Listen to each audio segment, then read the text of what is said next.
He shoots, then quickly tries to come back to avenge Taiyu, but the gun doesn't work. As he turns around, he understands that just like water doesn't get wet and fire doesn't burn, death doesn't die. It shows him a bit of its true face to remind him of who it is.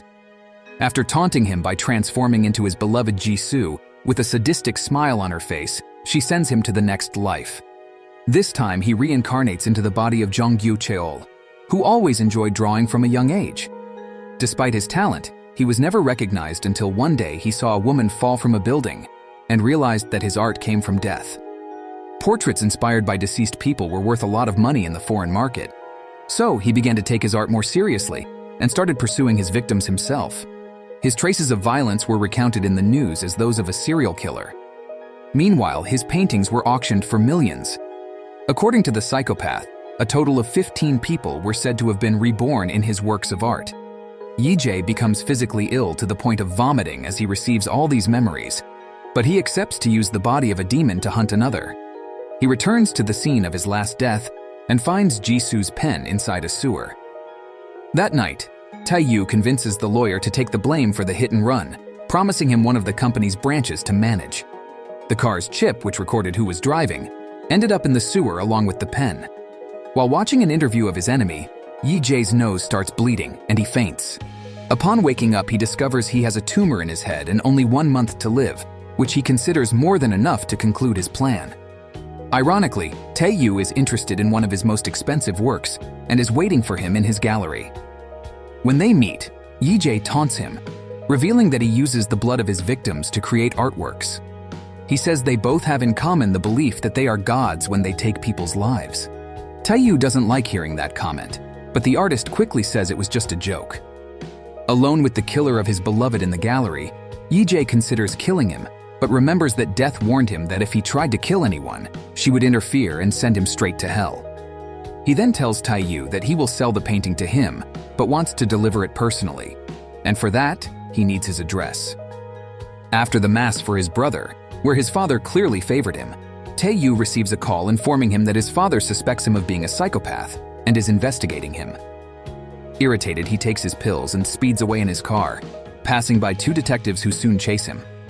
Cornered on a construction site, he is approached by the officer who realizes that Taiyu was under the influence of illegal drugs. However, with just 1 call, Taiyu resolves the situation by speaking directly to the police commissioner. In addition to slapping the rookie cop several times, humiliating him and showing who really rules the city. Upon arriving home, he finds Yi-jae already waiting for him. Yi-jae provokes him by stepping on his luxury car. They start a fight, and Yi-jae gives Taiyu a beating. Taiyu runs to his Ferrari, grabs a gun and shoots Yi-jae. Believing he has killed him, Taiyu approaches, but Yi-jae, wearing a vest, surprises him, overpowers him, and takes him inside the house. However, as he prepared for his revenge due to the tumor in his head, he faints. Upon waking up, he finds himself tied to a stretcher. Taiyu reveals how he discovered his taste for death.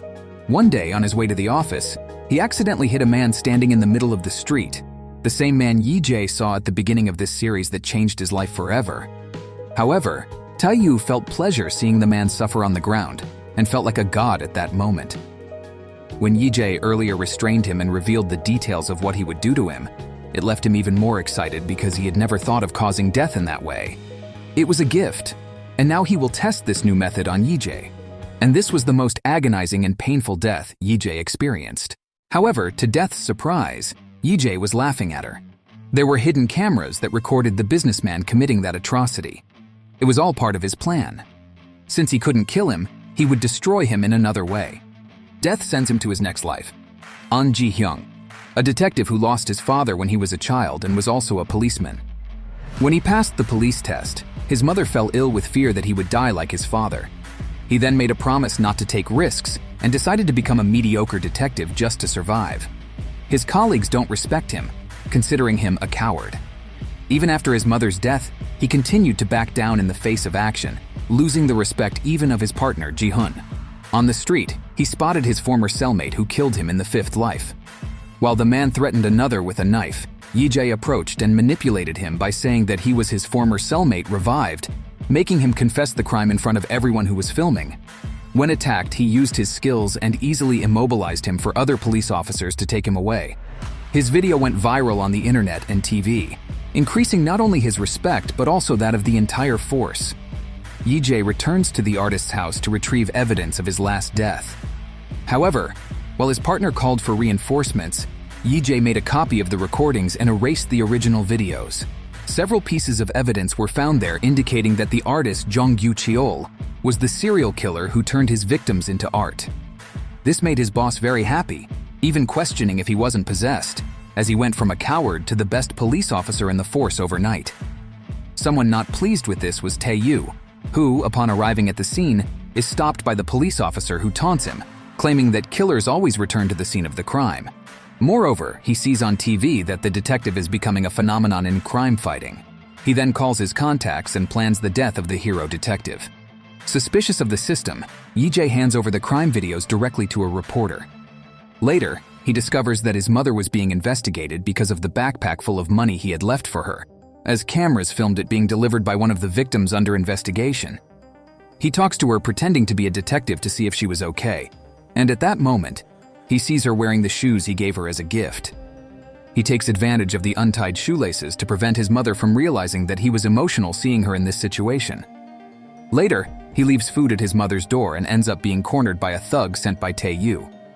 Meanwhile, Tae-yu discovers that his father was making progress in the investigations against him. Furious, the psychopath corners a driver on the street and stabs him just to relieve his anger. One of his TV informants warns him about the video of his murder delivered by the detective to the press. When he tries to call the man sent to kill Yi, he finds out that he is the one who was captured and was already in the police station. Using his influence, Tae-yu has the police commissioner himself organize a meeting with the detective. Tae-yu tries to bribe him with a lot of money and influence, promising to make him one of the most powerful people in the city. Yi refuses and says that his goal is to destroy him completely.